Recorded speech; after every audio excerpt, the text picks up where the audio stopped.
Hello, I'm Len Waldron, here with Robin Hurt on Robin and Pauline's Mount Berry and Groot Gamsberg Wilderness.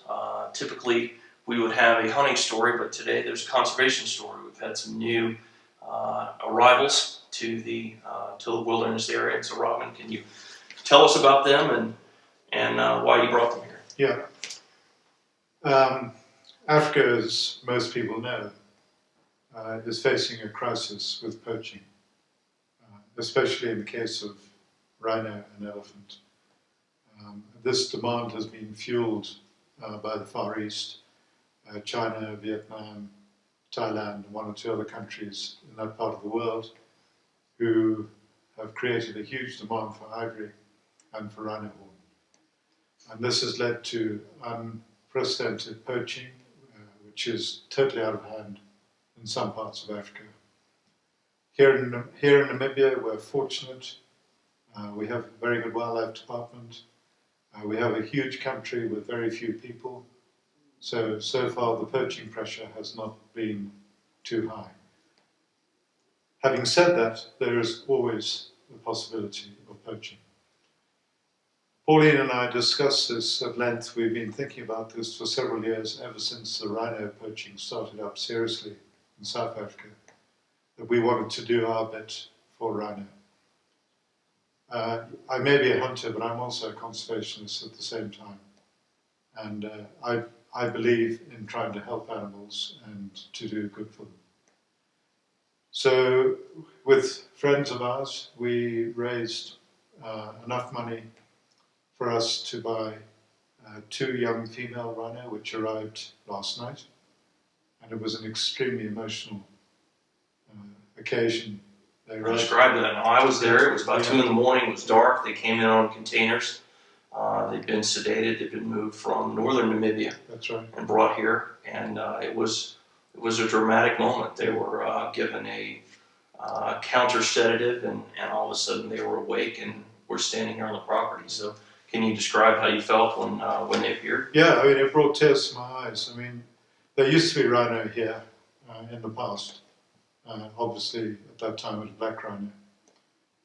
I've heard of reports historically of white rhino being here, but we can't prove that. But the fact is, it doesn't matter which kind of rhino. We have brought rhino back here.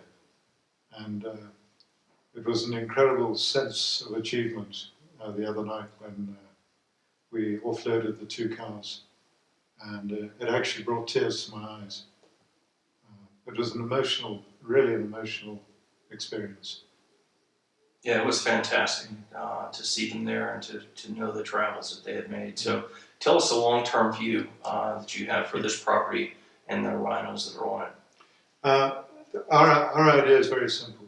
We want to do our bit for rhino. So we will, hopefully by the end of this month, we will have 5 rhino, which will be 1 big bull, a pregnant cow, a young bull, and the 2 females that we already have. This will give us an incredibly good breeding nucleus. And we hope that in 10 years' time we may have 10 or 15 rhino. That's our objective. And if we can do that, we'll have achieved something amazing. And so viewers understand this is not being raised for hunting or for sale in any way from a commercial standpoint, but to restore the population. We may consider in the future selling off some of the excess population we may have. And if that happens, we will sell them to like-minded people who want to breed up rhino. Insofar as hunting goes, there's no way I could ever hunt an animal that I get to know. I mean, it's just not possible. We've already given them names. You can't.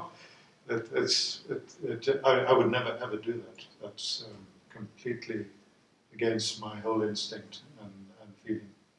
I mean, I love animals, and even though I'm a hunter, I'm also a conservationist in the true sense of the word.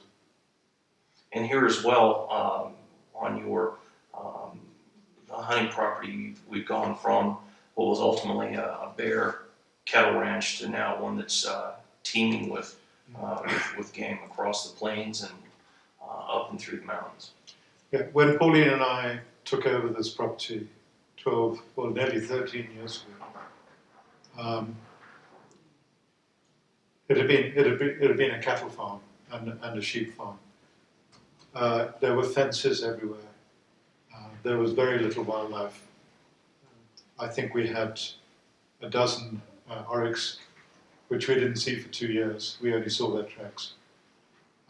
We had quite a few kudu, which came and went, and we had maybe 30 or 40 mountain zebra. We had 3 springbok. We had no hartebeest.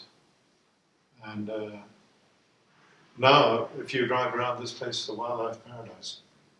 In that short span of time, we have turned it back into a wilderness, just how it was. The only difference is we put in salt and water to encourage wildlife. And the wildlife on this property can migrate as and when it likes. It can cross the mountains and go into the badlands and go onto the neighbours' properties. And you saw on some of our boundaries we have fences to keep cattle out because we don't want cattle grazing our valuable grazing from our neighbours. Although we get on very well with our neighbours, they're cattle ranchers and we're into wildlife. It's 2 totally different boats. So to counteract this problem, Pauline's son Daniel pioneered what we call zebra fences.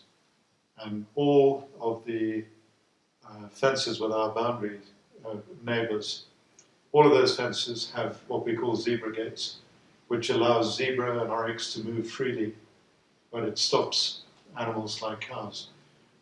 Cattle can't creep, whereas zebra and oryx can creep. So they can bend down and go through the gates, but the cattle can't. So it's an extremely effective way of managing. And it's a simple and clever gate. Simple as well. and cost-effective, easy to maintain. Well, excellent. Robin, thank you for you and Pauline for your time and for what you're doing for wildlife and have done for nearly 50 years in conservation within this continent. So, Thank you very much. excellent.